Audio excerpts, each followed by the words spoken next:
ஆண்டவராகிய இயேசுவின் நாமத்தினாலே உங்கள் யாவரையும் அன்போடு கூட வாழ்த்தி வரவேற்கிறேன். தெய்வம் ஏதோ நம்ம இருக்கிற நிலையிலேயே நம்மளை வச்சுட்டு போகிற ஆண்டவர் அல்ல. வேதம் சொல்லுகிறது உபாகமம் 1:11, நீங்கள் இன்றைக்கு இருப்பதை பார்க்கிலும் 1000 மடங்கு அதிகமாகும்படி உங்கள் பிதாக்களின் தேவனாகிய கர்த்தர் உங்களுக்கு சொல்லியபடியே உங்களை ஆசீர்வதிப்பாராக. தெய்வத்தினுடைய ஒரு இருதயம், அவருடைய உள்ளம், அவருடைய ஆசையை தேவன் வேதத்தில் எழுதி வச்சிருக்கிறார். நீங்கள் பைபிளில் வாசிக்கிற அந்த வார்த்தைகள் எல்லாமே கடவுளுடைய உள்ளத்திலிருந்து வந்தது. ஏதோ எல்லா மதத்துக்கும் ஒரு புக்கு இருக்குது, அதனால கிறிஸ்தவத்துக்கு ஏதோ ஒரு புனித நூல் வேணும் அப்படின்னு சொல்லி ஆண்டவர் இதை எழுதி கொடுக்கல. தேவன் தன்னுடைய இருதயத்திலிருந்து பேசியிருக்கிறார். ஆகையினால தான் அந்த இருதயம் சொல்லுகிறது, நீ இன்னைக்கு இருக்கிற நிலையிலே இருக்கிறது என்னுடைய சித்தம் அல்ல. நீங்கள் என்ன நிலையிலனாலும் இருக்கலாம். ஒருவேளை கொஞ்சம் ஒரு திருப்தி அடைஞ்ச நிலையில் இருக்கலாம், அல்லது ரொம்ப தரதட்டி போய் இதுக்கு மேலே என்னால் கீழே போக முடியாதுன்ற நிலையில் கூட இருக்கலாம். ஆனால் வார்த்தை சொல்லுகிறது, நீ இருக்கிற நிலை எனக்கு பத்தாது. இந்த நிலைக்காக நான் உன்னைய அழைக்கலை. நாளுக்கு நாள் நீ மேலே வரணும். எல்லா விஷயங்களும், ஞானத்தில் 1000 மடங்கு, அறிவில் 1000 மடங்கு, பண விஷயத்தின் பெருக்கத்தில் நீங்கள் 1000 மடங்கோடு கூட இருக்கணும். ஆரோக்கியத்தில், சந்தோஷத்தில், நிம்மதியில், எல்லா விஷயங்களிலும் நீங்கள் 1000 மடங்கு அதிகமாகும்படி உங்கள் தேவனாகிய கர்த்தர் உங்களை ஆசீர்வதிக்கிறவராய் இருக்கிறார். இது வெறுமனே அவருடைய விருப்பம் இல்லை, அது அவருடைய வாஞ்சை, தரிசனம், நோக்கம். அதற்காகவே ஆண்டவர் அவரை அர்ப்பணித்து சிலுவையிலேயே தன்னுடைய இரத்தத்தை சிந்தி இந்த காரியங்கள் எல்லாம் செஞ்சிருக்கிறார். ஆகையினால தான் நீங்கள் நன்றாயிருப்பதற்கு தேவன் விரும்புவதை பாருங்கள். நீங்கள் அதை விரும்பும் போது அது சாத்தியமாகிறது. அப்போ உங்களை உயர்த்துகிறது மூலமாக இந்த பூமியில் தன்னை அவர் வெளிப்படுத்த விரும்புகிறார். இன்னைக்கு தேவன் மரித்து உயிர்த்தெழும் பொழுது பாதாளத்தில் இருந்து வெளியில் வந்த உடனே மறக்காம கல்லறையில் போய் தன்னுடைய சரீரத்தை எடுத்துக்கிட்டு இன்னைக்கு பரலோகத்துக்கு போயிருக்கிறார். இன்னைக்கு தேவன் இந்த பூமியில தன்னை வெளிப்படுத்துறதுக்கு சரீரமா யார் அப்படின்னு பார்த்தீங்கன்னா, இயேசுவை சொந்த இரட்சகராய் ஆண்டவராய் ஏற்றுக்கொண்டிருக்கக்கூடிய நம்ம மூலமாக தான் தேவன் தன்னை வெளிப்படுத்துகிறவராக இருக்கிறார். ஆகையினால தான் குறைவான ஒரு வாழ்க்கை உங்களுக்கு, அது தேவனுக்கு விருப்பம் இல்லாத ஒரு வாழ்க்கை. இது நீங்கள் மற்ற எத்தனை செய்தியில் இது மோசமானது, இதனால நீங்கள் கெட்டு போயிடுவீங்க அப்படின்னு சொல்லி வந்தா கூட வேதத்திலிருந்து அதை கண்டுபிடிங்க. இதுதான் தேவனுடைய ஆசை. என் நாமம் உனக்கு தரிப்பிக்கப்பட்டிருக்கிறது என்பதை கண்டு தேசத்தின் ஜாதிகள் எல்லாம் பயப்படுவார்கள், உனக்கு மரியாதை கொடுப்பார்கள். அந்த மரியாதை தான் எனக்கு கொடுக்கிற மரியாதை. அதனால உன் தலைமையில் ஒரு அபிஷேகம் இருக்குது. அது என்னை வெளிப்படுத்தக்கூடிய ஒரு வாழ்க்கை. அப்ப இயேசுக்கு ஆண்டவர் அர்ப்பணிச்ச இருதயமாக்கி அந்த சிங்காசனத்தில் அந்த ராஜாவை நான் உள்ள கொண்டு வந்து உட்கார வைக்கும் போது, தகப்பனே நீர் என்னவெல்லாம் சொல்லுகிறீரோ அதன்படி நான் செய்ய தீர்மானிக்கிறேன்றது தான் அந்த ரட்சிப்பின் முதல் நாள். அந்த ரட்சிப்பின் முதல் நாளுக்கு அப்புறம் அதுக்கப்புறம் என் வாழ்க்கைப்படி நான் வாழக்கூடாதபடி ஆண்டவர் வார்த்தையை கொடுத்து, அன்னுதினம் தெய்வ சித்தம் இன்னதென்று பகுத்து அறியத்தக்கதாய் உங்கள் மனம் புதிதாகிறதுனாலே உங்கள் வாழ்க்கை மறுரூபமாகும். 1000 மடங்கு இந்த பெருக்கத்திற்குள்ளாய் கடந்து போயிடும். வேதத்தில் எல்லா மனிதர்களையும் ஆண்டவர் அப்படி தான் கொண்டு வந்திருக்கிறார் பாருங்க. ஆபிரகாமை தெரிந்து கொள்றார். ஒன்றும் இல்லாமல் சும்மா பொம்மை வித்துட்டு இருந்த ஒரு மனுஷன், கேட்கவே இல்லை. ஆனால் ஆண்டவர் அவனுக்கு தேசத்தை கொடுக்கிறார். பெரிய ஆசீர்வாதம், ஆவிக்குரிய ஆசீர்வாதம். என்னது 1000 மடங்கு பெருக்கம்? என்ன, தேவனோடு கூட நின்று பேசுகிறான் தன்னுடைய சொந்த சகோதரனுக்காக. லோத்து என்கிற அந்த மனுஷன் சோதகுமாரில் அழிந்து போயிடக்கூடாதபடி ஆண்டவர் 50 நீதிமான், 40 நீதிமான், இப்படி அவர் பேரம் பேசுகிற அளவில் தேவ சமூகத்தில் போய் நின்று 1000 மடங்கு ஆவிக்குரிய ஆசீர்வாதம். இந்த பூமியில் உலகத்தின் ராஜாக்கள் கண்டு அவனை கண்டு பயந்தார்கள். நீர் எங்களை விட்டு போயிரு, உன்னுடைய வளர்ச்சி எங்களுக்கு பயமா இருக்கு. அந்த பயம், என் நாமம் உனக்கு தரிப்பிக்கப்பட்டிருக்கு என்பதை கண்டு தேசத்தின் ஜாதிகள் பயப்படுவார்கள், மரியாதை கொடுப்பார்கள். ஒரு இடத்துல ஆபிரகாமுடைய மனைவியை ஒரு ராஜா தூக்கிட்டு போறான், ஒண்ணுமே சொல்ல முடியாது. ஆனா ராஜாவுக்கு ஆண்டவரால் கடிந்து கொள்ளப்பட்டு, அப்ப தேவன் ஒரு மனிதனோடு கூட இருந்தா என்னெல்லாம் நடக்குங்கிறதும் ஆபிரகாமுடைய வாழ்க்கையிலே ஆண்டவர் காட்டுறாரு. எதுக்கு இதெல்லாம் செய்யறாரு? தன்னை இந்த பூமியில வெளிப்படுத்த யெகோவா தேவன் ஒருவர் இருக்கிறார். இன்னைக்கு இயேசு என்கிற வடிவில் இந்த பூமியில வந்து முழு மனு குலத்தையும் ஆபிரகாமின் ஆசீர்வாதத்துக்கு சொந்தக்காரராய் மாற்றி இருக்கிறார். அதனாலதான் குறைஞ்சு போன வாழ்க்கை, என்னால முடியாது, எனக்கு நடக்காது, எனக்கு யாருமே இல்லை அப்படிங்கிறதெல்லாம் சுத்த பொய். ஒரு தெய்வத்தினுடைய ஒரு உதவியை பெற்ற நான் இந்த பூமியில உயர்ந்த ஸ்தானத்தில் இருப்பதைத்தான் தேவன் விரும்புகிறார். சாகையினாலதான் தேவன் அநேக வழிமுறைகளை வச்சிருக்கிறார். உங்க வாழ்க்கையில ஒண்ணுமே இல்லையா, இதுக்கு மேல எனக்கு எப்படி வாழனே தெரியல, எல்லாமே எனக்கு கையெல்லாம் வெறுமையா இருக்குது, என் வாழ்க்கையில கடனும் தருத்திரத்தில் இருக்கிறேன் அப்படின்னா ஆண்டவர் உங்களைத்தான் தேடுறாரு. என்னால் ஆண்டவருக்கு என்னங்க உதவி? என்னால் ஆண்டவருக்கு எதுவும் செய்ய முடியாது. ஆனால் ஆண்டவருக்கு உங்களை தான் ரொம்ப பிடிக்குது. இருக்கிறவர்களை ஆசீர்வதிக்கிறத பார்க்கலாம், இல்லாதவர்களை தான் தேடுறாரு. ஏன்? ஒன்றை தான் ஒன்றும் இல்லையே. இப்போ 1000 மடங்கு அதிகமான இந்த உலகம் என்ன சொல்லும்? இவன்ட்ட ஒன்றுமே இல்லாத நாட்களில் எங்கள் ஏரியாவில் இருந்தால் நல்லா தெரியும் எங்களுக்கு. ஆனால் இவன் கொஞ்ச நாள் ஒரு சர்ச்சுக்கு போனான், ஏதோ ஒரு இயேசுவை தேடி போனான், கொஞ்சம் நாள் இவன் வாழ்க்கையில் இவ்வளோ பெரிய ஒரு மாற்றம்னு சொல்லி இந்த உலகம் இயேசுவை கண்டுகொள்ளும். ஆமே. அதுக்காகவே ஆண்டவர் ஒண்ணுமில்லாதவர்களை தேடுறாரு. அப்ப ஆண்டவரே ஒண்ணுமில்லாததுக்காக உமக்கு ஸ்தோத்திரம், ஒண்ணுமே இல்லாம இருக்கிறதுக்காக ஸ்தோத்திரம் இல்ல, மிகப்பெரிய ஒரு எதிர்பார்ப்பு, ஒரு விசுவாசம், ஒரு தைரியம். நான் தேடி வந்த தேவன் எவ்வளவு பெரியவர்ங்கிறது அந்த உலகத்திற்கு காட்டுவதற்கு அதுவே எனக்கு ஒரு வாய்ப்பாக மாறிடுது. கடவுளுக்கும் அதுதான் வாய்ப்பு. அதனாலதான் இருக்கிறவர்கள் வீட்டில் போய் ஆண்டவர் உட்காரல, இல்லாதவர்களை தேடி பாரம் சுமந்து தவிக்கிற எல்லோரும் என்னிடத்திலே வாருங்கள். இல்லாதவர்களை தேடி போறார், பாவிகளை தேடி போறார். ஆகையினால இன்னைக்கு தேவன் உங்களை தேடி வந்திருக்கிறார், உங்களிடத்துல அதை சொல்றாரு. சில காரியங்கள் நம்ம பேசும்போது அதை நம்ம புத்திக்கெல்லாம் அது செட் ஆகாது. அதாவது இது இதெல்லாம் நாங்கள் நினைக்கலங்க, ஏதோ ஒரு வாழ்க்கை, அதுக்காக ஆண்டவர் உங்களை. அதனால தான் எப்பயுமே சபைக்குள்ள வந்தால் ஒரு மாதிரி ஒரு அசௌகரியத்தை உண்டு பண்ணிக்கிட்டே இருப்பார் ஆண்டவர். சௌரியமாக வந்து உட்கார்றதில்ல. நம்ம ஒன்று நினைச்சு வைப்போம், ஆனால் ஆண்டவர் அடுத்த கட்டத்தை மேலே ஒரு லட்சியத்தை தூக்கி வச்சிருவார். அடுத்ததுக்கு போ, அடுத்ததுக்கு போ. ஏன்னா அதில் தான் நான் வெளிப்படணும், உன் மூலமாக அந்த பூமியில் வெளிப்படணும். அதுக்காக நீ மேலே ஏறி வா, நான் உன் கூட இருக்கிறேன், நான் உனக்கு தேவையான காரியங்கள் எல்லாம் செய்கிறேன். அப்போ இன்னைக்கு உங்களை பார்த்து அநேக இந்த கர்த்தரை அறிந்து கொள்ளணும். அதற்கு தான் சில காரியங்களை நம்ம பார்த்து கொண்டு வந்தோம். கர்த்தரை கனம் பண்ணுகிறதுனா என்ன? சில வழிமுறைகளை ஆண்டவர் வச்சிருக்கிறார். நம்ம இஷ்டப்படி ஆண்டவர் இல்லை, அவர் இஷ்டப்படி தான் அதை செய்து முடிக்கும் போது அதை ஏன் இஷ்டமாய் மாற்றும் பொழுது எனக்கு தேவையான எல்லா விஷயங்களிலும் தேவனுடைய கிருபை அந்த இடத்துல வெளிப்படுது. அப்போ தேவன் சில வழிகளை வச்சிருக்கிறார். கர்த்தரை முதலாவது கனம் பண்ண கற்றுக்கொள்றது. கனம் பண்ணுகிறதுனா என்னன்னா 1000 ஸ்தோத்திரம் பண்ணி சொல்றது இல்லை. கனம் பண்ணுகிறது அப்படிங்கிறதுனா என்னங்கிறத பார்த்துக்கணும். உங்கள் விளைச்சலின் முதற் பலன், எல்லா விளைச்சலின் முதற் பலன். 8 திசையிலிருந்து தேவன் உங்களுக்கு வருமானத்தை கொண்டு வருவார். ஆனால் கர்த்தரை அதில் கனம் பண்ண கற்றுக்கொள்றது, பிள்ளைகளுக்கு அந்த கர்த்தருக்கு பயப்படும்படி கற்றுக்கொள்றது, அதில் கடவுள் இருக்கிறாருங்கிறத பிள்ளைகளுக்கு சிறு பிராயத்திலிருந்தே சொல்லிக் கொடுக்க பழகிறது. பண விஷயத்தில் அப்படி செய்யும் போது அது கர்த்தரை கனம் பண்ணும்போது ஆண்டவர் சொல்றார், உன் களஞ்சியங்கள் பூரணமாய் நிரம்பும், உன் ஆளுகளில் திராட்சை ரசம் புரண்டு ஓடும், என்னை கனம் பண்ணுகிறவர்களை நானும் கனம் பண்ணுவேன். கர்த்தரை கனம் பண்ணுகிறதுனா என்னங்கிறத நிறைய பார்த்தோம். அடுத்து கவனமாய் இருக்க சொல்றாரு. அநேக விஷயங்கள்ல, உங்க வேலையில, உங்க திறமையை வளர்த்துக் கொள்றதுல, பரிசுத்த ஆவியானவருடைய நடத்துதல்ல, தேவன் தரக்கூடிய எல்லா விஷயத்திலும் குடும்பத்தை நிர்வகிக்க தெரியணும், நண்பர்களை நிர்வகிக்க தெரியணும், ஆவிக்குரிய வாழ்க்கை, பொருளாதாரத்தை எப்படி நிர்வகிக்கணும் அப்படிங்கிறது தெரியணும். அது தெய்வத்தை வெளிப்படுத்துது. அதனால தான் கவனமா இருங்கன்றாரு.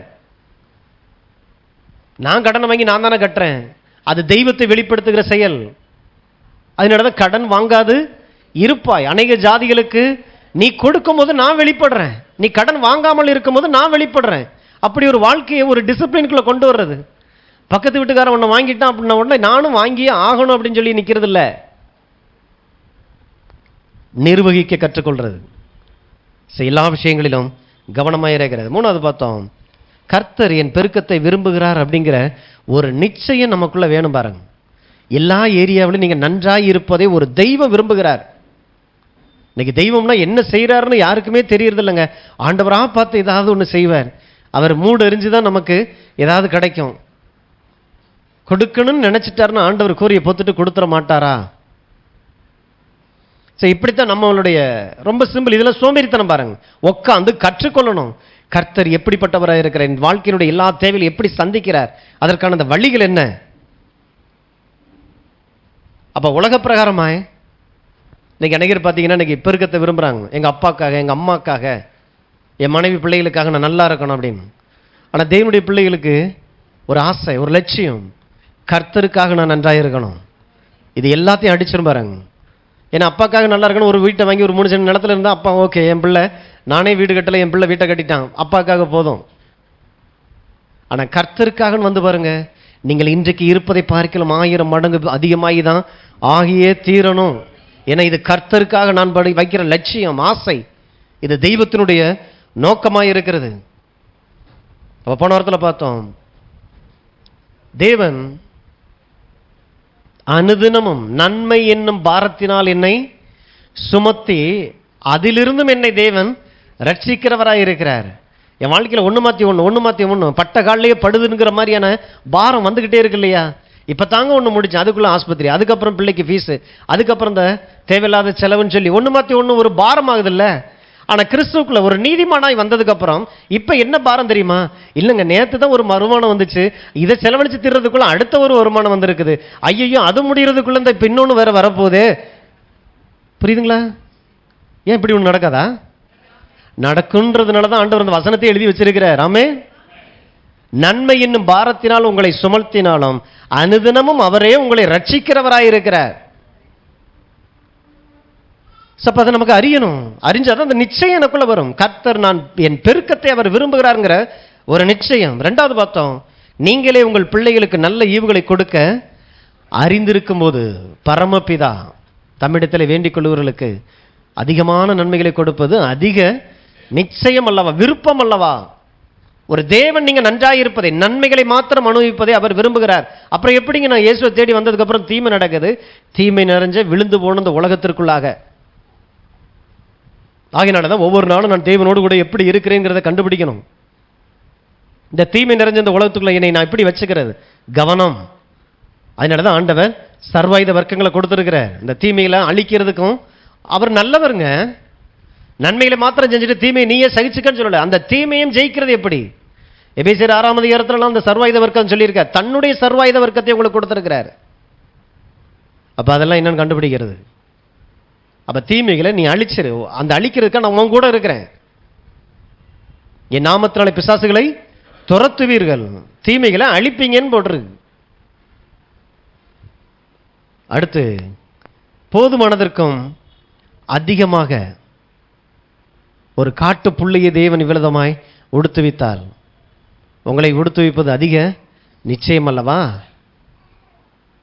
உங்கள் உடையை பார்க்கல உங்கள் சரீரம் எவ்வளவு மேன்மையானது. அந்த மேன்மையான சரீரத்தையே உங்களை நம்பி கொடுத்துருக்கிறாருன்னா உடையை தந்துட மாட்டாரா? ஜீவனையே கொடுத்துருப்பாரு, அந்த ஜீவன் வாழ்றதுக்கு தேவையான உணவு தர மாட்டாரா? போதுமானதற்கும் மிகவும் அதிகமான தேவனாயிருக்கிறார். அடுத்து பார்த்தோம், ஐஸ்வர்யம் நீதிமான்கள் வீட்டில் நிலைத்து இருக்கும். நீதிமான் வீட்டிலே ஆஸ்தியும் ஐஸ்வர்யமும் தங்கும். இன்னைக்கு ரொம்ப முக்கியமான ஒரு காரியம், வாலிப நாட்களிலே கர்த்தரை நினைக்க பழகணும். அப்படின்னா இது இன்னைக்கு ஏதோ வாலிப பிள்ளைங்களுக்கு தான், வாலிபர்களாக நினைச்சவங்களுக்கு தான், அல்லது ரொம்ப லேட்டாக வந்துட்டேங்க அப்படின்னு நினைக்கிறவங்களுக்கும் கூட உங்கள் வீடுகளில் இருக்கிற வாலிப பிள்ளைகளுக்கு இது ரொம்ப முக்கியமான ஒரு செய்தியாக இருக்கும். அப்போ தான் வாலிப வயசுலேயே இந்த தேவனிடத்தில் வந்து உங்கள் வாழ்க்கையை அர்ப்பணிக்கும் போது அப்பையிலிருந்தே ரொம்ப காலத்துக்கு நீங்கள் நல்லா இருக்கிறதுக்கு தேவையான அந்த கிருபையை, அந்த வளர்ச்சி, அந்த விசுவாசம், அந்த தைரியம் வாலிப சீக்கிரத்தில் இந்த இயேசு இடத்துல வரும்பொழுது உங்கள் வாழ்க்கை எப்படியெல்லாம் ஆசீர்வதிக்கப்படுகிறது அப்படிங்கிறத தேவன் வேதத்தில் எழுதி வைத்திருக்கிறார். பிரசங்கி 12ஆம் அதிகாரம் 1ஆம் வசனம். நீ உன் வாலிப பிராயத்திலே உன் சிருஷ்டிகரை நினை, தீங்கு நாட்கள் வராததற்கு முன்னும் எனக்கு பிரியமானவைகள் அல்ல என்று நீ சொல்லும் வருஷங்கள் சேராததற்கு முன்னும். அதுக்கு முன்னாலேயே சீக்கிரமா வாலிப வயசுல உன் சிருஷ்டிகரை நினை. சிருஷ்டிகரை நினைனா, ஆமா நானும் கடவுளை நினைச்சு பார்க்கிறேன். ஐஸ்வர்யத்தை சம்பாதிப்பதற்கான பலனை தருகிற அந்த கர்த்தரை நினைப்பாயாக. அப்படின்னா எப்படி அவர் ஐஸ்வர்யத்தை தருகிறவராக இருக்கிறார் அதை நினைச்சு பார்க்க சொல்றாரு. நானும் கடவுளை தாங்க நினைச்சு பார்க்கிறேன், ஆனா ஐஸ்வர்யத்தை காணோம். அந்த நினைப்பு இல்ல, எப்படி அவரை நினைக்க சொல்றாரு. தீங்கு நாட்கள் வராததற்கு முன்னா ஏதோ ஓத்திர கலந்த 2ஆம் வருகை குறித்து பேசுறாங்களே, அந்த நாட்களை குறித்து பேசல. வயசானதுக்கு அப்புறம் எல்லாமே நீ நினைச்ச மாதிரி உன்னால செயல்பட முடியாது. அதுக்கான பலன் இல்லாத அந்த நாட்கள் வருவதற்கு முன்பே சிறு பிராயத்திலே நீ நினைச்சிட்டீன்னா அந்த நாள் உனக்கு ரொம்ப ஆசீர்வாதமானதா இருக்கும். முதிர் வயதிலும் கனிதந்து பசுமையும் புஷ்டியுமா இருப்பேன். இன்னைக்கு என்ன நினைச்சிட்டாங்கன்னா, அந்த வசனத்தை எடுத்துட்டு அந்த வசனத்தினுடைய வாழ்க்கை வாழணும், நமக்கு முதிர் வயது இருந்தா போதும்னு நினைக்கிறாங்க. அந்த வாக்குத்தத்தத்தை அடையிறதுக்கு முதிர் வயது இல்லை, வாலிப வயதிலேயே நீ நல்லா இருந்து தேவனோடு கூட ஒப்புரவாகி தேவனுடைய சத்தத்தை கேட்டு நீ வாழ்ந்துட்டு இருக்கும் போது நீ முதிர் வயதிலும் கனிதந்து பசுமையும் புஷ்டியுமாய் இருப்பாய். அதுக்காக நீ வாலிப பிராயத்திலேயே உன் கர்த்தராகிய தேவனை நினைப்பாயாக. ஆமே. அடுத்து சொல்ல வர்ற காரியம் தான் ரொம்ப சுவாரஸ்யமானது பாருங்க. சூரியனும் வெளிச்சமும் சந்திரனும் நட்சத்திரங்களும் அந்தகாரப்படாததற்கு முன்னும் சொல்றாரு. சூரியன் அந்தகாரப்படுறது இல்ல, சூரியன் நல்லா தான் இருக்கும். ஆனா நீங்க சூரியனை பார்க்கும்போது அந்தகாரமா ஒரு மாதிரி மங்குதா? அந்த நாட்கள் வருவதற்கு முன்பாகவே, அதற்கு முன்பாகவே மழைக்கு பின் மேகங்கள் திரும்ப திரும்ப வராததற்கு முன்னும் வீட்டு காவலாளிகள் தள்ளாடி பலசாலிகள் கூனி போய் ஏந்திரம் அரைக்கிறவர்கள் கொஞ்சமானதினால் ஓய்ந்து பலகணி வழியாய் பார்க்கிறவர்கள் இருண்டு போகிறதற்கு முன்னும். எல்லாம் என்னதுங்க? ஏதோ கவிதையா போட்ட மாதிரி இருக்குது. சொல்றேன், விருப்பப்படுறவங்க எழுதிக்கங்க. வீட்டு காவலாளிகள் தள்ளாடி பலசாலிகள் கூனி போய். வீட்டு காவலாளிகள் அப்படின்னா உங்களுடைய 2 கைகள். உங்களுக்கு ஏதாவது ஒரு ஆபத்துனா முதல்ல என்ன போகுது? வீட்டு காவலாளி, முழு வீட்டினுடைய காவலாளி உங்களுடைய 2 கைகள். வீட்டு காவலாளிகள் தள்ளாடி பலசாலிகள் கூனி போய். அதாவது இந்த வயசானதுக்கு அப்புறம் பார்த்தீங்கன்னாக்கா கை காலெல்லாம் தள்ளாட ஆரம்பிச்சார் இல்லையா? காவலாளி அது வரைக்கும் இந்த சரீரத்தை காத்து கொண்டிருந்த காவலாளிகள். பலசாலிகள் கூனி போய். உங்க காலு தான் உங்க பலசாலி. இது கூனி போகிற அந்த நாட்கள் வர்றதற்கு முன்னாலேயே ஏந்திரம் அரைக்கிறவர்கள் கொஞ்சமானதினால் ஓய்ந்து. ஏந்திரம் அரைக்கிறவர்கள் கொஞ்சமானதினால். 30 வயசு ஆச்சுனாலே பல்ல பிடுங்குறோமா? அரைச்சு கூழா நம்ம உடம்புக்குள்ள தள்ளினாதான் அந்த ஜீரண சக்தி நல்லா இருக்கும். வாலிப வயசுல அதெல்லாம் நல்லா இருக்கும். அப்ப எப்ப இது குறைய ஆரம்பிக்குது? ஒவ்வொரு வருஷம் ஆக ஆக பல்லு வலி வருதுங்க. பல்லு வலி வருதுன்னு ஒன்று ஒன்றா பிடிங்கிட்டு வர்றோம்ல. ஏந்திரம் அரைக்கிறவர்கள் குறைஞ்சு போறாங்க அந்த நாட்கள் வர்றதுக்கு முன்னாலேயே. அடுத்து கொஞ்சமானதினால் பலகணி வழியாய் பார்க்கிறவர்கள் இருண்டு போகிறதற்கு முன்னும். பலகணினா என்னது? அவங்க டாப், இங்க டாப்ல இருந்து பலகணி வழியாய் பார்த்துக்கிட்டு இருக்கிறீங்கல்ல, கண்ணு வழியா. இது இருண்டு போகிறதுக்கு முன்னும். அதாவது வயசான காலத்துல இதெல்லாம் உங்க வாழ்க்கையில வர்றதுக்கு முன்னாலேயே உன் கர்த்தராகிய தேவனை நினைப்பாயாக. நீ தேவனை நினைக்கிறேன்னா இது எல்லாமே வந்துடும். ஆனா இது தேவனை நினைக்கும் போது முதிர் வயதிலும் கனிதந்து பசுமையும் புஷ்டியுமாய் இருப்பாய். கடவுளை அறியாத நாட்கள், இயேசுக்கு உங்க வாழ்க்கையை அர்ப்பணிக்காத, தேவனுடைய சித்தம் இல்லாத காரியங்களை, அநேக காரியங்களை செஞ்சு பாவத்திலையும் சாபத்திலையும் கடந்து இப்படி மாறுறதுக்கு முன்னாலேயே நீ தேவனிடத்துல வந்து சேரு. ஏந்திர சத்தம் தாழ்ந்ததினால் தெரு வாசலின் கதவுகள் அடைப்பட்டு. ஏந்திர சத்தம் தாழ்ந்ததினால். ஏந்திர சத்தம் என்ன தெரியுதா? உங்க வயிற்றுல சாப்பிட்ட உடனே முந்திலாம் பார்த்தீங்கன்னாக்க டப்புன்னு அப்படி செமிச்சிரும். ஆனால் இப்பெல்லாம் பார்த்தீங்கன்னா கொஞ்சம் சாப்பிட்டாலும் அந்த ஜீரண சக்தியே உள்ள இல்லை, தாழ்ந்து போச்சு. இப்போ போட்ட மாதிரியே இருக்குது, உருண்டுகிட்டே வர்றோம், படுத்தா தூக்கம் வர மாட்டேங்குது. ஏன்னா எல்லாமே மங்கி போகுது, குறைஞ்சு போகுது, அந்த பலன் அற்று போகுது. குருவியின் சத்தத்திற்கும் எழுந்திருக்க வேண்டியதாகி. ஒரு சின்ன சத்தம் கேட்டாலே நாங்கள் எந்திரிச்சிருவோங்க. அப்படின்னு என்ன அர்த்தம் தெரியுமா? தூக்கமே வரலைங்க. நல்ல வாலி வயசுல பாருங்க, இடியே இடிச்சாலும் அசைஞ்சு கூட படுக்க மாட்டோம். ஏன்? அந்த நாட்கள்லேயே உன் கர்த்தராகிய தேவனை நினைப்பாயாக. ஏன்னா ஐயா என்ன எனி டைம் வீட்டிலேயே இருக்கிறாரு, அவருக்கு என்ன செய்யறதுனே தெரியல. சூரியன் உதிக்கும் போது எப்படா மறைகின்ற மாதிரி இருக்கு, மறைஞ்சதுக்கு அப்புறம் எப்படா உதிக்கின்ற மாதிரி இருக்கு. அப்படிப்பட்ட நிலைமை. இருக்கிற இடத்துலயே இருக்கிறார், வயதான காலம். அடுத்து கீத வாத்திய கன்னிகைகளெல்லாம் அடங்கி போகாததற்கு முன்னும் கேட்கக்கூடிய அந்த திறன் குறைய ஆரம்பிக்குது. 5வது வசனம், மேட்டுக்காக அச்சம் உண்டாகி. தன்னம்பிக்கை இல்லை, மேட்டுக்காக அச்சம் உண்டாகி. ஒரு படியில் ஏறி வர்றதுக்கே பயம்.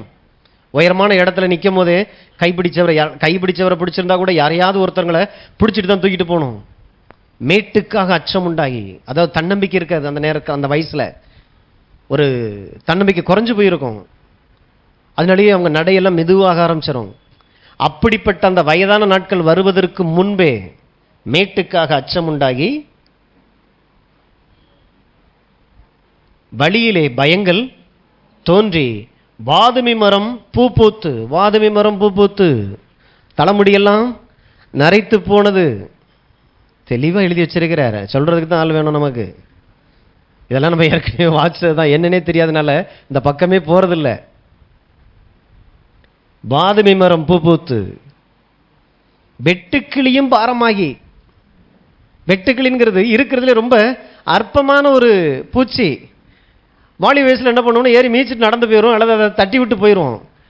ஆனால் வயதான காலத்தில் படுத்த படுக்கையாக கிடப்போம். அதை தட்டி விடுறது கூட, கையை இப்படி எடுத்து இப்படி தட்டணுமேங்கிறது கூட பாரமாய் மாறி, பசி தீபனமும் அற்று போகாததற்கு முன்னும் எதை குறித்து ஒரு ஆசை இல்லை, அதை சாப்பிடணும் இதை சாப்பிடணும், எதை குறித்து அந்த ஆசைகள்லாம் தீர்ந்து போகுது. மிந்தி நமக்கு அவ்வளோ ஆசையாக இருந்தது.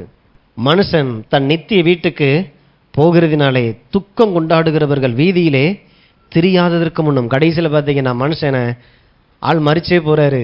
அதுக்கு முன்பாகவே துக்கம் கொண்டாடுறவங்களாம் வீதியில் வந்து தாரத்தப்பட்டையெல்லாம் வச்சு அடித்து வெடியை போட்டுட்டு தாத்தாவை தூக்கம் வாங்கடான்னு சொல்கிற அந்த நாட்கள் வர்றதற்கு முன்னாலேயே வெள்ளி கயிறு கட்டுவிட்டு பொற்கினி நசுங்கி ஊற்றின் அருகே சால் உடைந்து துறவண்டையில் உருளை நொறுங்கி இவ்விதமாய் மண்ணானது தான் முன்னிருந்த பூமிக்கு திரும்பி ஆவி தன்னை தந்த தேவனிடத்திற்கு மறுபடியும் போகாததற்கு முன்னும் அவரை உன் வாலிப பிராயத்திலே நினைப்பாயாக.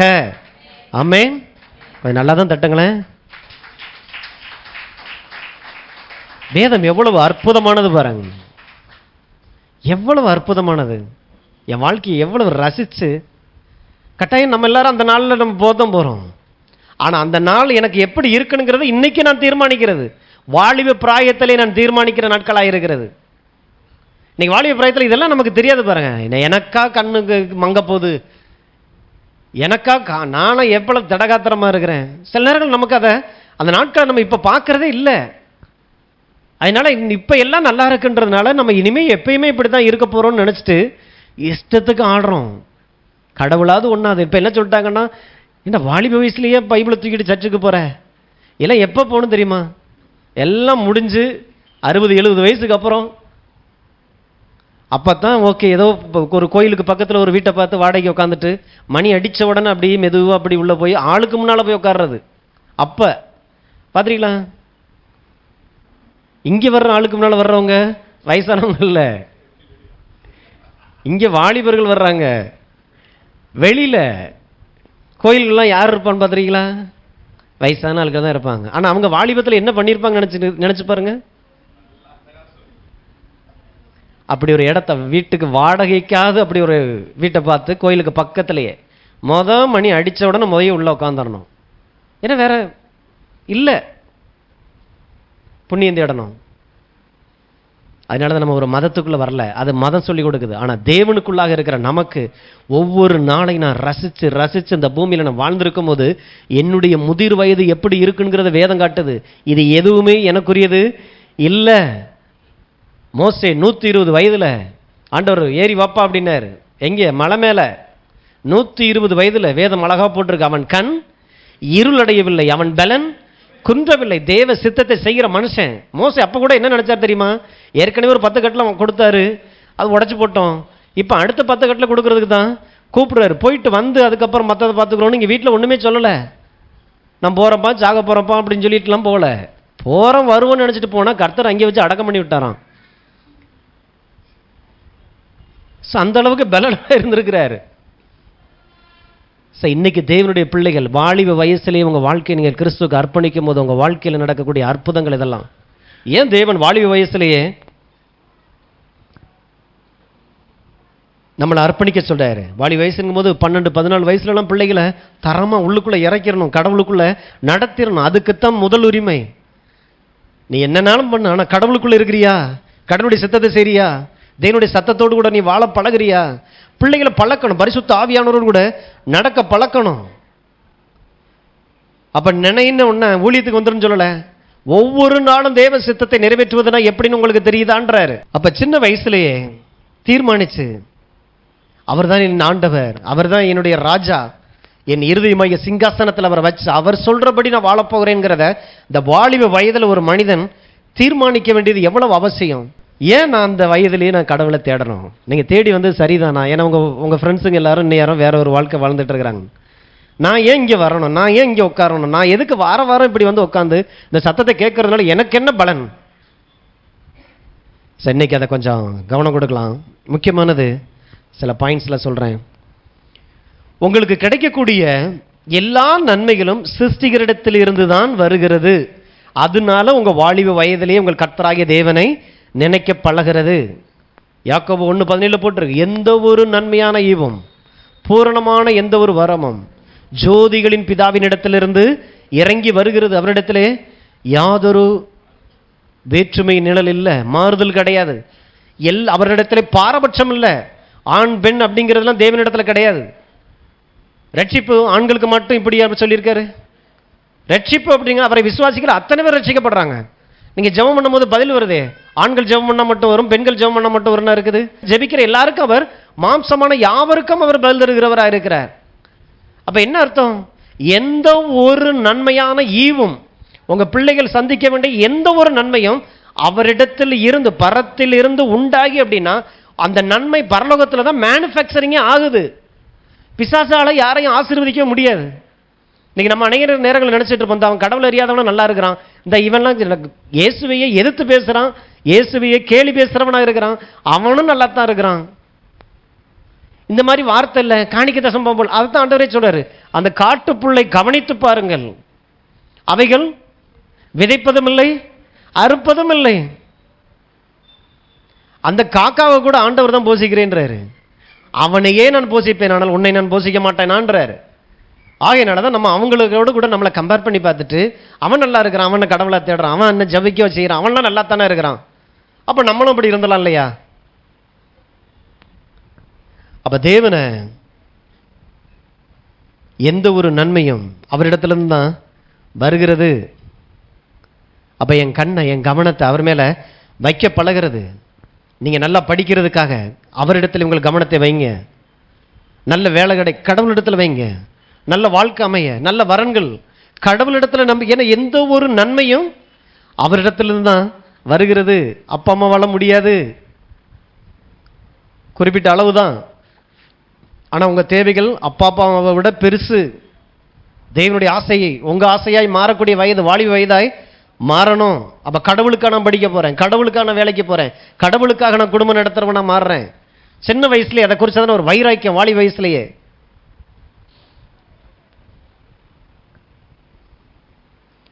அப்போ ஒரு ஆளுக்கு நன்மை வருது அப்படின்னா சின்ன வயதிலிருந்து கடவுளுடைய நன்மையும் பார்த்து பழகிட்ட, இந்த சத்தியம் அவனுக்கு புரிஞ்சிருச்சு. எந்த ஒரு நன்மையும் கடவுளிடத்துல தான் வருகிறது அப்படிங்கிறத கண்டுபிடிச்சிட்டான் அப்படின்னா, யாரோ ஒருத்தன் பக்கத்தில் இருக்கிறவன் நன்மை அடைஞ்ச உடனே இவன் மனசு எப்படி ஆகுது? மற்றவனுக்கு ஒரு நன்மை வருது, நான் ஒரு நன்மைக்காக காத்துக்கிட்டு இருக்கிறேன். ஆனால் அந்த நன்மையை பார்த்த மாத்ததில் இப்போ இவனுக்கு என்னன்னா சந்தோஷம் வர ஆரம்பிக்குது. ஏன்? நான் அறிந்து கொண்ட அந்த சத்தியம், அவனுக்கு கிடைச்ச அந்த நன்மை எனக்கு வரப்போகிறதுங்கிறதுக்கான ஆதாரமா இருக்கிறது. ஆமே, நான் இன்னைக்கு வாடகை வீட்டில் இருக்கிறேன், நேற்று வாடகை வீட்டில் இருக்கிறவன் இன்னைக்கு ஒரு பால் காய்ச்சி வீட்டை கூப்பிடுறான், சொந்த வீடு கட்டிட்டு என்னை ஆசீர்வதிங்கன்னு கூப்பிடும் போது சந்தோஷம் வருது. ஏன்? எனக்கும் இந்த சொந்த வீடு கிடைக்கிறதுக்கு இது எனக்கு விசுவாசத்திற்கான ஆதாரமாக இருக்கிறது. என்னுடைய டேர்ன் இனிமே தான் வரப்போகுது. விசுவாசிக்க ஆரம்பிச்சிடறான். ஏன்? யாரை குறித்து பொறாம இல்லை, நல்லா படிக்கிறவங்களை குறித்து பொறாம, நல்ல வேலை பார்க்க, நல்ல வாழ்க்கை அமைஞ்சிருச்சுன்னா பொறாமையே வராது. வாலிப வயதிலே இந்த கர்த்தருக்கு உங்கள் வாழ்க்கையை அர்ப்பணிக்கும் நடக்கக்கூடிய ஆசீர்வாதங்கள். அப்போ வாழ்நாள் முழுசும் சும்மா அப்படி கும்மாளம் போட்டுட்டு இப்படி ஊரெல்லாம் சுற்றிட்டு நாங்கள் புள்ளிங்கன்னு சொல்லி தெரிஞ்சுட்டு வாழ்க்கையே வீணாக்கிட்டு 50 வயசுக்கு அப்புறம் இங்கே வந்தால் ஆண்டவர் என்ன சொல்லுவார்?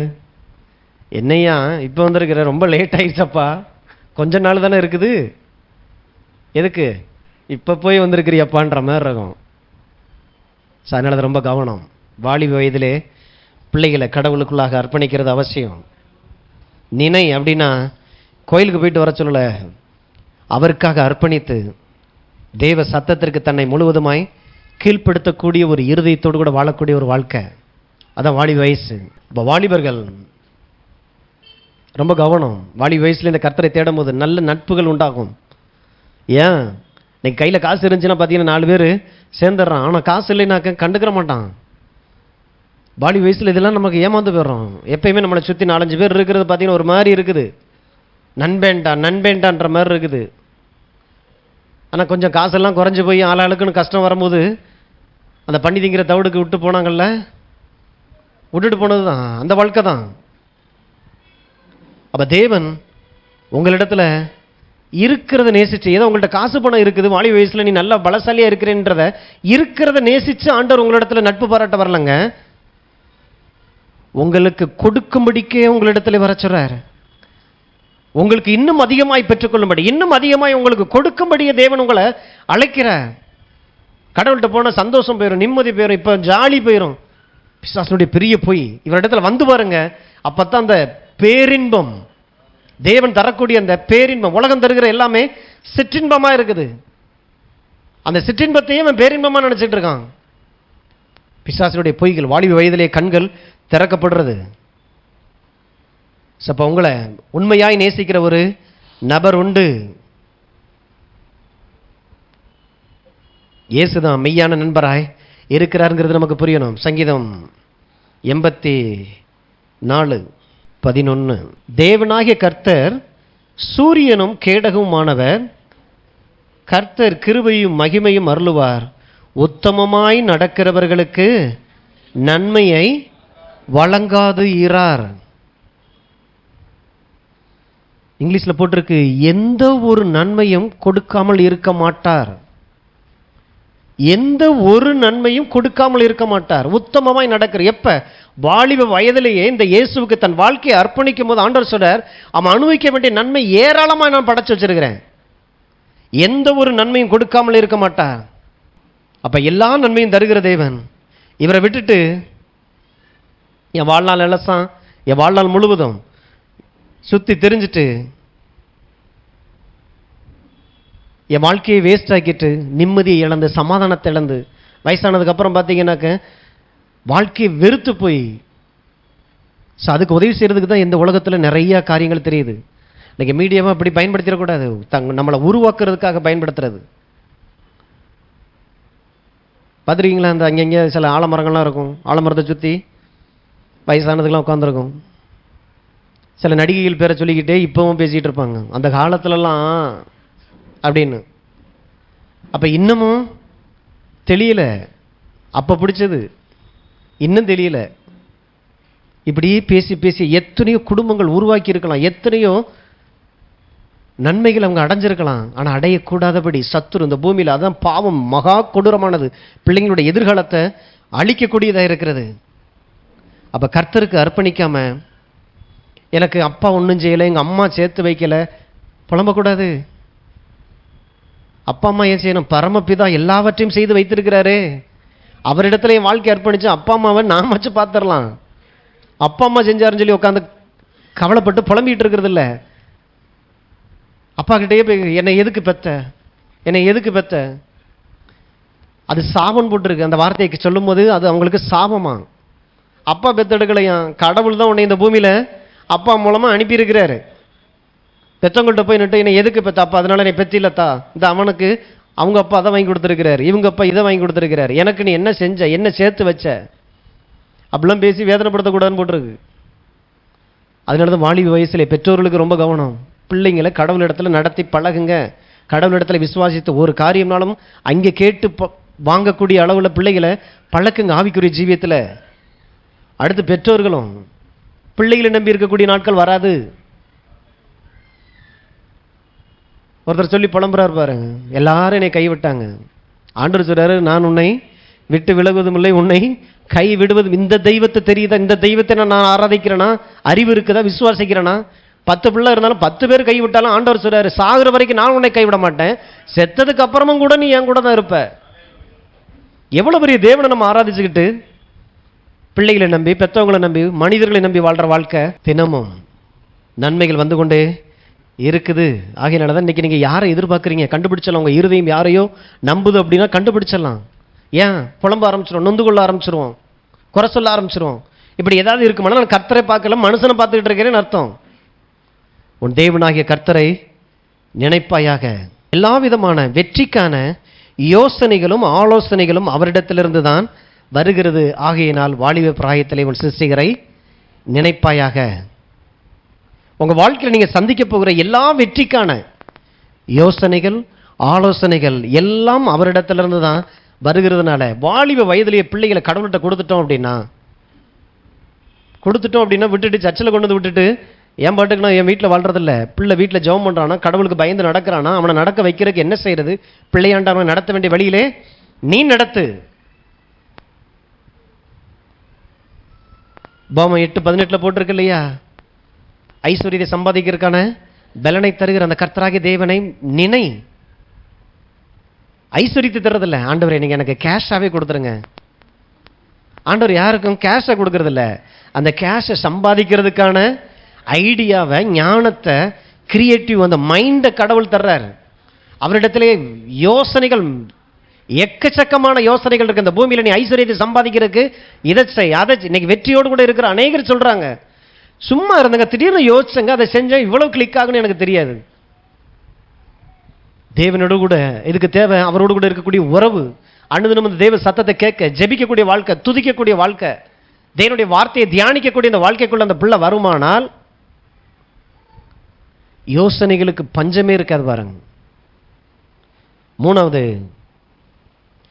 உங்க வாழ்க்கையில ஏதோ ஒரு அசைன்மெண்ட், இந்த பூமியில ஏதோ ஒரு பிரச்சனையை தீர்க்கும்படிக்கே தேவன் உங்களை இந்த பூமியில அனுப்பி இருக்கிறார். உங்களுக்கான அசைன்மெண்ட் என்னன்னு தெரியுமா? அதை தெரியணும்னா அவரிடத்துல தான் அது இருக்கு. ஏன்னா உங்களை அனுப்புனது அப்பா அம்மா இல்ல. கேட்டு பாருங்க, என்னை எதுக்குமா பெத்தீங்கன்னு கேட்டு பாருங்க. ஏன்? அவருங்க மூலமா கடவுள் உங்களை இந்த பூமியில அனுப்பியிருக்கிறார். அப்போ உங்களுடைய அசைன்மெண்ட் என்னன்னு தெரியணும். இந்த பூமியில ஏதோ ஒரு தேவையோடு கூட இந்த பூமி இருக்குது. அந்த தேவையை பூர்த்தி செய்யும்படியாகவே நீங்கள் இந்த பூமியில படைக்கப்பட்டவர்களா இருக்கிறீர்கள். தேவனோடு கூட சமாதானமா இருந்தால் தேவனுடைய சமாதானம் உங்க வாழ்க்கையை மாறும். வெள்ளிக்கிழமை காலையில ஃபாஸ்டிங் டேல பார்த்தோம். அப்ப ஒரு வாலிப புள்ள தேவனோடு சமாதானமா இருக்கிறது இருந்தா அவன் வாழ்க்கை முழுதும் தேவனுடைய சமாதானத்தை உடையவனாக இருப்பான். எப்படிப்பட்ட சவால், எப்படிப்பட்ட போராட்டம், எப்படிப்பட்ட காற்றும் புயல் அடித்தாலும் கூலா இருப்பான். தேவன் உங்கள் நினைவாகவே இருக்கிறார். ஆண்டவர் என்னை எத்தனை தடவை நினைச்சு பார்க்குறீங்க அப்படின்னா, ஆண்டவர் சொல்றாரு, மண்ணை எள்ளி கையில் கொடுத்து இதை முடிஞ்சா எண்ணிக்கிட்டே இருந்தோமா.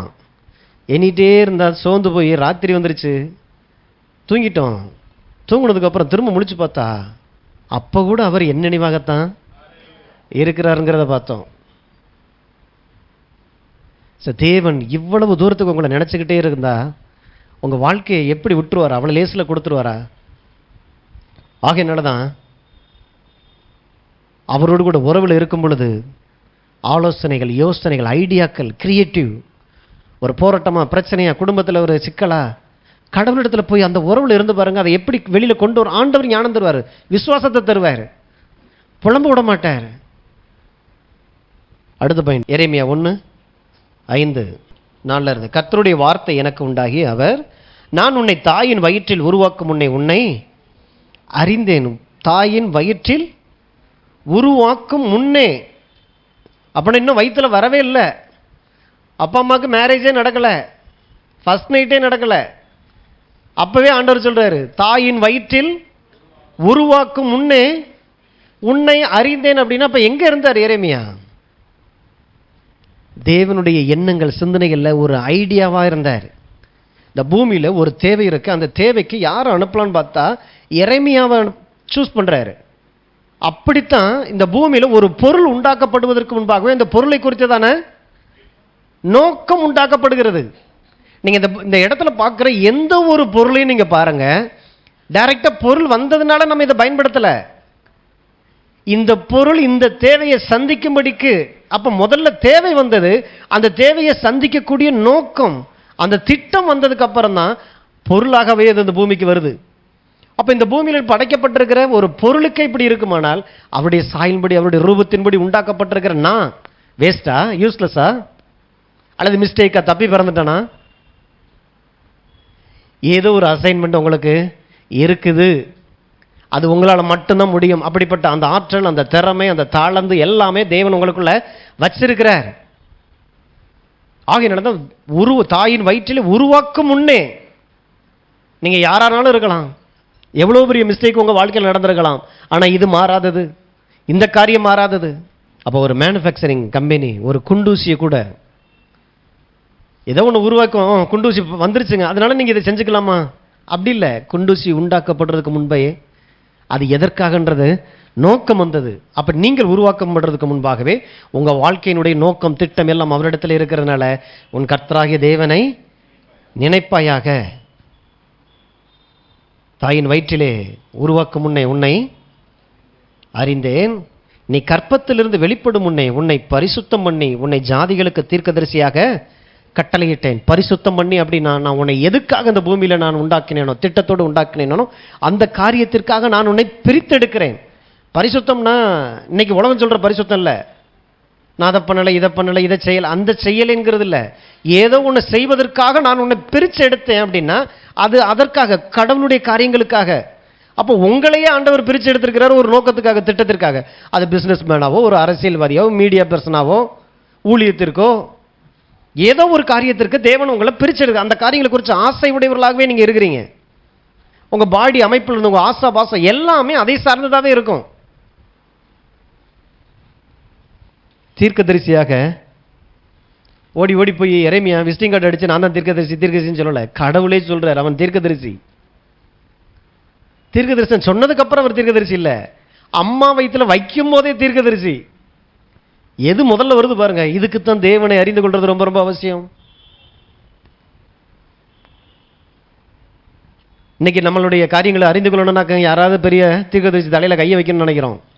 ஆனா இன்னைக்கு தீர்க்கதரிசிகளை பார்க்கலும் பெரியவர் நமக்குள்ளே இருக்கிறார். தீர்க்கதரிசிகளுக்கு தீர்க்க தரிசனத்தை சொல்லுகிறவர் இன்னைக்கு நமக்குள்ள இருக்கிறார். அப்ப இன்னைக்கு தீர்க்கதரிசி ஒரு வார்த்தையை சொல்வார், ஆனால் ஏற்கனவே எனக்கு சொல்லப்பட்டதனுடைய நிச்சயமாக ஏற்கனவே தேவனோடு கூட இருக்கக்கூடிய இந்த உறவின் மூலமாய் வந்த அந்த வார்த்தையை தீர்க்கதரிசி நிச்சயப்படுத்துகிறார். சபை கர்த்தர் தான் உங்களை ஆயத்தப்படுத்துகிற. கர்த்தாவே உம்முடைய சித்தத்திற்கு என்னை நான் அர்ப்பணிக்கிறேன். உங்கள் அறிவு, ஆற்றல், திறமை, தாளந்து எந்த இடத்தில் தேவை என்பதை அவர்தான் அறிந்திருக்கிறார். புரியுதுங்களா? அப்போ உங்க அறிவு, ஆற்றல், திறமை, தாளந்து எந்த இடத்தில் தேவை என்பதை அவர் அறிந்திருக்கிறபடியினால் உன் கர்த்தராகிய தேவனை நினைப்பாயாக. எல்லா இடத்துலையும் போய் எல்லாம் செய்ய முடியாது பாருங்க. இந்த இடத்துல ஏதாவது ஒரு நடிகர் நிற்க முடியுமா? அல்லது ஏதாவது ஒரு அத்லெட், ஏதாவது ஒரு ஸ்போர்ட்ஸ்மேன் இந்த இடத்துக்குன்னு ஒன்று இருக்கு. இப்போ நாம் போய் கிரிக்கெட் விளையாடுற கிரவுண்டில் போய் நிற்க முடியுமா? அந்த இடம் தான் அந்த இடத்துல உள்ளவங்களுக்கு தேவை. இந்த இடத்துக்கு தேவையான அறிவு யார்கிட்ட இருக்கோ அந்த இடத்துக்கு ஆண்டவர் அந்த இடத்துல அந்த நபரை கொண்டு வர்றாரு. உங்களுக்குள்ளாக இருக்கக்கூடிய அந்த ஆற்றல், அந்த திறமை, அந்த தாளந்து எல்லாவற்றையும் அவர் அறிந்திருக்கிறதுனால எந்த இடத்துக்கு தேவையோ உங்களை கொண்டு போய் அந்த இடத்துல ஊண்ட வைப்பாரு. ஆகையினால உன் கர்த்தராகிய தேவனை நினைப்பாயாக. இன்னைக்கு வாலிப வயசுல பார்த்தீங்கன்னா அநேகருக்கு நிறைய தாளந்துகள் இருக்கு, ஆனா பார்த்தீங்கன்னா அது பயன்படக்கூடிய இடத்துல இல்லை. காரணம், தன்னை உண்டாக்கின தெய்வத்தோடு கூட உறவு இல்லை, அவரால் நடத்தப்படக்கூடிய இந்த வாழ்க்கை முறை இல்லை. எல்லா திறமையும் இருக்குது,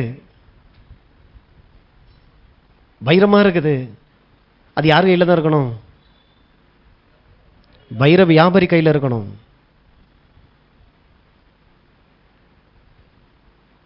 கவரிங் கடையில் இருந்துச்சுன்னா வைரத்தோட வேல்யூ தெரியாதுல்ல. உங்களை கொண்டு போய் சரியான இடத்துல வைக்கிறது அவர்.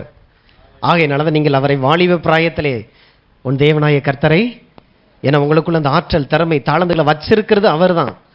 இதில் இவனை கொண்டு போய் இங்கே வச்ச யோசேப்பை கொண்டு போய் பார்வோன்ட்ட கொண்டு போகணும். அதுக்காக பரலோகம் எவ்வளோ வேலை செய்ய தெரியுமா? தாவீதை ராஜாவிடத்தில் கொண்டு போகணும், பரலோகம் இறங்கி எவ்வளோ வேலை செய்யுது. தானியேலை உயர்த்தணும், அந்நிய தேசத்தில் கொண்டு போய் வச்சு அவன் மூலமா தன் நாமத்தை மகிமைப்படுத்தணும். எங்கே கொண்டு போறாரு பாருங்க. அரண்மனைகளுக்கு போறாங்க அத்தனை பேருமே. ஏன்னா அவர்களுக்குள்ள இருக்கிற திறமையும் தாளம் தான் அங்கே செயல்பட வேண்டியது. யோசேப்பு இங்கே வீட்டில் இருந்திருந்தா அப்பாவுக்கு செல்லப்பிள்ளை டிசைன் டிசைனாக ட்ரெஸ்ஸை மாட்டி விட்டுட்டு அழகு பார்த்துட்டு இருந்திருக்கலாம். தாவீது மெய்ப்பெண். உங்களுக்கு தேவன் கொடுத்திருக்கக்கூடிய அறிவு, ஆற்றல் எல்லாம் சரியான இடத்துல வைக்கப்படணும்னா முதல்ல கடவுளோடு கூட உறவு வாலிப வயதிலே. அப்போஸ்தலர் 8:29 பிலிப்பு பார்த்தீங்கன்னா பந்தி விசாரிப்புக்காக சபையில் இருக்கக்கூடிய மற்ற வேலைக்காக அவரை அபிஷேகம் பண்ணி பிரித்தெடுத்து அவரை ஜெபம் பண்ணி அவரை நடத்தினா அவர் பந்தி விசாரிச்சுட்டு இருக்கும்போது அவர் போகிற இடங்கள்லாம் தெய்வனை பற்றி பேசிகிட்டு இருக்கார். இவர் போய் பிரசங்கிக்கிற இடத்துலலாம் பேய்கள் ஓடுது. பேய் ஓடணுன்னா இவருக்கு என்ன செய்யறதுனே தெரியல. அப்போஸ்தலர் எல்லாரையும் வர சொல்றார். நான் போனேன் ஒரு இடத்துல பிரசங்கம் பண்ண, இப்படிலாம் பெருங்கூட்டமே கூடி வந்துருச்சு, பெரிய பெரிய அற்புதங்கள் நடந்துருச்சுன உடனே அதுக்கடுத்து என்ன செய்யணும் எனக்கு தெரியல, நீங்க வந்து ஹெல்ப் பண்ணுங்கன்னு சொல்லி பிலிப்பு ஆட்களை வர சொல்றாரு. ஸோ அப்படி வந்து தான் பிலிப்பினுடைய ஊழியம் இப்படி ஆரம்பிக்குதான். அவர் அழைப்பு பந்தி விசாரிப்புக்கு தான். இந்த உலகம் அவர் அப்படி பார்த்தது, அவர் அதுக்கு தான் அவர் நியமிக்கவும் பட்டார். ஆனால் அவருக்குள்ள இருந்த அந்த ஆற்றல் திறமை சரியான இடத்துக்குள்ள கொண்டு போறார் பாருங்க ஆவியானவர் நீ போய் அந்த ரதத்துடனே சேர்ந்து கொள் என்று பிலிப்புடனே சொன்னார். எந்த இடத்துல இவனை பயன்படுத்தணுங்கிறது அவருக்கு தான் தெரியுது. ஆவியானவர் சொல்லி ஆவியானவரால் நடத்தப்படுகிற அந்த வாலிப வயது போனா ஆப்பிரிக்கா கண்டத்திற்கு சுவிசேஷம் பிலிப்பு மூலமாக தான் போயிருக்குது. முதலாவது சுவிசேஷம். அங்கே இருக்கக்கூடிய மந்திரி ஒரு அப்பாயின்மெண்ட் அவன்கிட்ட வாங்கிட முடியுமா? அவன் பார்த்தீங்கன்னா எடுத்து பைபிளை திறந்து என்னமோ ஒரு புக் இருக்குன்னு வாசிச்சுட்டு இருக்கிறான். வாசிச்சுட்டு இருந்தா ஏசாயா 53 இருக்குது. ஏசாயா 53 இது ஒன்றும் புரியலையே. ரதத்துடனே சேர்ந்து கொள். அவ்வளோ ஸ்பீடாக ஆவியானவர் அவனை நடத்தி உட்கார வச்சா, இதை குறித்து தானே விளக்கம் உனக்கு தெரியுமா தம்பி அப்படின்னா, இவர் அதை குறித்து விளக்கி கட்டியிருக்கிறார். இயேசு தான் அடிக்கப்பட்டார், நொறுக்கப்பட்டார், நமக்கு பாவமெல்லாம் அவர் மூலமாக மன்னிக்கப்பட்டிருக்கிற உடனே கொஞ்ச நேரத்தில் பார்த்தீங்கன்னா தண்ணி இருக்கு, தடை இல்லை, ஞானஸ்தானத்தை கொடுத்து ஊழியத்தையே முடிச்சு ஆப்பிரிக்காவுக்கு அனுப்பிவிட்டார். மந்திரி ஆப்பிரிக்காவுக்கு போய் அவன் மூலமாக தான் இன்னைக்கு ஆப்பிரிக்கா கண்டமே இன்னைக்கு சுவிசேஷத்தில் நிரப்பப்பட்டிருக்கு. உங்களுக்குள்ள இருக்கிற அந்த திறமை தாளந்தை அறிந்திருக்கிறவர் அவர், வச்சது அவர். எந்த இடத்துல உங்களை கொண்டு போய் யூஸ் பண்ணணுமோ அந்த இடத்துல உங்களை கொண்டு போக போறவரும் அவர். ஆகையினால தான் கர்த்தரை நினைப்பாயாக. இல்லைங்க நான் ஏதோ கோயில் மாதிரி வந்தா எதையாவது ஒன்று தொட்டு கும்பிட்டுட்டு போயிடலான்னு வந்தேன். தொட்டு கும்பிட்டுட்டு போற ஒரு இடம் தெரியல. உலகமே உங்களை கண்டு, உங்களுக்குள்ளாக இருக்கிற கடவுளை கண்டு சந்தோஷப்படணும். உங்கள் மூலமா இந்த உலகம் தேவன் ஒருவர் இருக்கிறார், அவர் உயிரோடு கூட இருக்கிறாருங்கிறத காண்பிப்பதற்காகவே ஆண்டவர் இதை செய்கிறார். அப்ப பிலிப்பு போய் யார் இடத்துலையும் கேட்கல பாருங்க. ஏன்னா பிலிப்புக்கு தேவனுக்கு பயப்படுற பயம், வாலி வயதிலேயே கடவுள் சொன்ன காரியத்தை செய்யக்கூடிய அந்த ஆசை, விருப்பம் இருந்தது. 5வது, நீங்க எந்த இடத்துல உங்களை வச்சா தலைத்து பெருக முடியும் என்பதை கர்த்தர் தெரிந்தெடுத்திருக்கிறார். பூர்வ எல்லைக்குறிகளை முன்குறிக்கிற கர்த்தராக இருக்கிறார். இப்ப நீங்க இருக்கிறதுக்கும் நீங்க வாழ்ந்ததுக்கும் சம்பந்தமே இல்லை தெரியுமா? நீங்க வாக்கப்பட்டு வந்து இந்த ஊர்ல நீங்க வளர்ந்துட்டு இருக்கிறீங்க இல்லையா, அதுக்கும் நீங்க வாழ்ந்த இடத்துக்கும் சம்பந்தமே இருக்காதே. உண்மைதானே? எங்கேயோ பிறந்து வளர்ந்து அப்பா அம்மாலாம் நம்மளை செல்லமா வளர்த்து எல்லாம் பண்ணி கடைசியில் நான் வந்து இப்படி மாட்டிக்கிட்டேன். அது மாட்டிக்கிட்ட செயல் இல்லை. நீங்க உங்களை கொண்டு வந்து எந்த இடத்துல வச்சா நீங்க தலைத்து பெருகுவீர்களோ அந்த இடத்தை கர்த்தர் தான் அறிந்து கொண்டு வந்து இணைச்சிருக்கு. முதல்ல எனக்கு இது தெரியணும். நான் எங்கள் அம்மா வீட்டில் இருந்த மாதிரி இல்லை, எங்கள் அப்பா வீட்டில் இருந்த மாதிரி இல்லை. இன்னும் இருந்தேன்னா எங்கள் அப்பா தோளில் தான் ஏறி உட்காந்துருப்பேன். இங்கே தோளையே காணான்னு சொல்லிட்டுலாம் உட்காரதில்ல. கர்த்தர் என்னை சரியாக என்னை நடத்தி கொண்டிருக்கிறார். சரியான இடத்துல நான் வளரும் பெருகும்படி எனக்கான ரெகோபோத்து இந்த வாழ்க்கை தான்.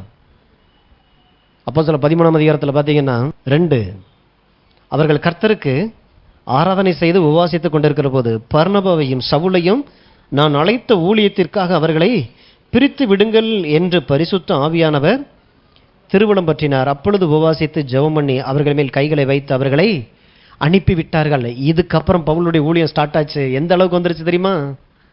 உலகத்தை தலைகீழாய் கலக்குகிறவர்கள் எங்கேயும் வந்து விட்டார்களான்னு உலகமே பேசக்கூடிய அளவுக்கு இந்த பவுலுடைய வாழ்க்கை மாறுச்சு.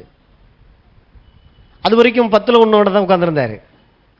நீங்கள் எந்த இடத்துல உங்களை கொண்டு போய் விட்டா அந்த இடத்துல நீங்கள் தலைத்து பெருக முடியுமோ அந்த இடத்தை அவர் அறிந்திருக்கிறார். ஆமே. அதனாலதான் ரொம்ப கவனம். கடவுளோடு கூட இருக்கிற உறவு அவசியம். ஏதோ ஒரு அற்புத அதிசயத்துக்காக கடவுள்கிட்ட வராதிங்க. உங்க வாழ்நாள் முழுவதும் நீங்க நன்றாயிருப்பதற்கான தேவனாக அவர் இருக்கிறார். அதனாலதான் வாலிப பிராயத்தில் இவன் சிருஷ்டிகரை நினை. அப்ப அந்த இடத்தை கர்த்தர் தீர்மானிச்சிருக்க. அந்த இடத்துல உங்களை விதைக்கப்படும் போது அந்த இடத்துல நீங்க வளர்ந்து அந்த இடத்துல நீங்கள் கனி கொடுத்து அநேகருக்கு நீங்க ஆசீர்வாதமாய் மாறுவீர்கள். கடைசியா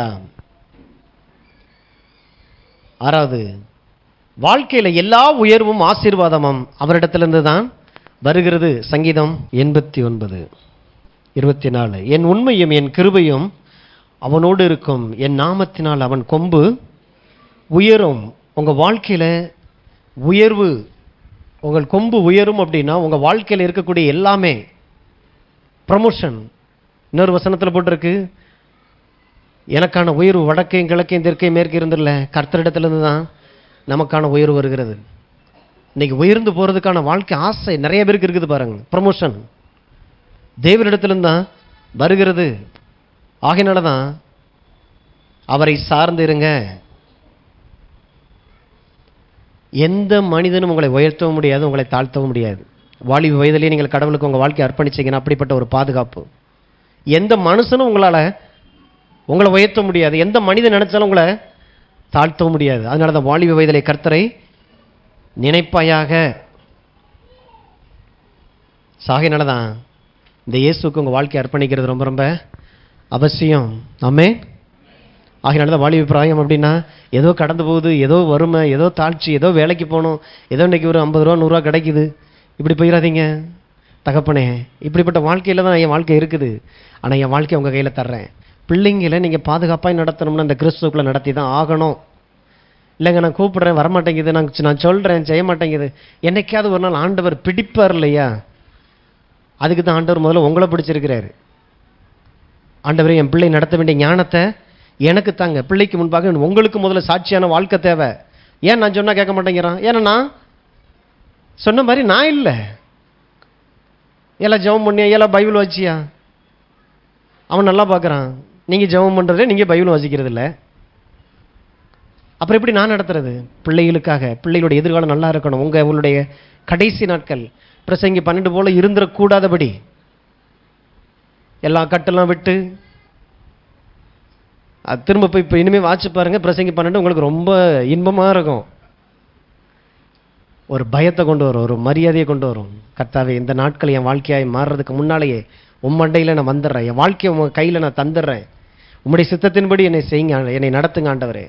அப்படி விட்டு கொடுக்கும்போது அவங்க வாழ்க்கை தேவரகமான வாழ்க்கையாய் மாற ஆரம்பிக்கிறது. ஆமென். விசுவாசிக்கிறீங்களா? பிரயோஜனமாக இருந்ததா? கர்த்தருக்கு நான் நன்றி சொல்லுவோம். தகப்பனே நன்றியோடு கூட துதிக்கிறோம். உடைய அன்பின் வார்த்தைக்காக நன்றி. இந்த நாள் எங்களுக்கான நாளாக இருக்கிறதே. கர்த்தருடைய ஆவியானவர் உம்முடைய இருதயத்தை இந்த இடத்துல திறந்திருக்கிறீரே ராஜாவே. எங்கள் செவிகள் கேட்க நீர் சொன்ன எல்லா வார்த்தைகளும் ஆண்டவர் எங்கள் வாழ்க்கையாய் மாறக்கூடிய அந்த வல்லமையோடு கூட அந்த வார்த்தை கடந்து வந்திருக்கிறதே, அதற்காய் நன்றி. உன் வாலிப பிராயத்திலே உன் சிருஷ்டிகரை நினை என்று நீர் சொன்னீரே. இதோ ஆண்டவர் எங்களை சுற்றி இருக்கிற எல்லா வாலிபர்களையும் நாங்களும் உம்மை ஆண்டவரை நினைத்து உம்மிடத்திலே ஆண்டவரை எங்களை நாங்கள் அர்ப்பணிக்கிற ராஜா. தகப்பனே நம்முடைய பிள்ளைகளுடைய வாழ்க்கையில் இத்தனை ஆண்டுகாலம் இருந்து வந்த எல்லா தோல்விகள், எல்லா விரக்திகள், எல்லா விதமான சஞ்சலம் தவிப்புகள் எல்லாம் இயேசுவின் நாமத்தால் மறைந்து போகட்டும். ஏனெனில் கர்த்தர் ஒருவரே தேவனாய் இருக்கிறீர் என்பதை அறிந்து தங்கள் வாழ்க்கை ஆண்டவர் எல்லா பகுதிகளிலும் உடைய சித்தத்திற்காக தங்களை அர்ப்பணித்திருக்கிறார்கள். கர்த்தர் தேவனாகிய ஆண்டவராய் இருந்து உடைய பிள்ளைகளை நடத்துவீராக. வாழ்நாள் முழுவதும் இவர்களை நீர் எதற்காக அந்த பூமியில படைத்தீரோ அந்த தெய்வீக நோக்கங்கள் திட்டங்களுக்கு நேராய் உடைய பிள்ளைகளை நடத்தும்படி நான் ஆசீர்வதிக்கிறேன். ஆச்சரியமான அனுகூலங்கள் உண்டாயிருக்கட்டும். ஒவ்வொருவருக்கும் அந்த நாள் ஒரு திருப்புமுனை நாளாக இருக்கட்டும். ஆசீர்வதிக்கிறேன் இயேசுவின் நாமத்தில் பிதாவே. ஆமென்.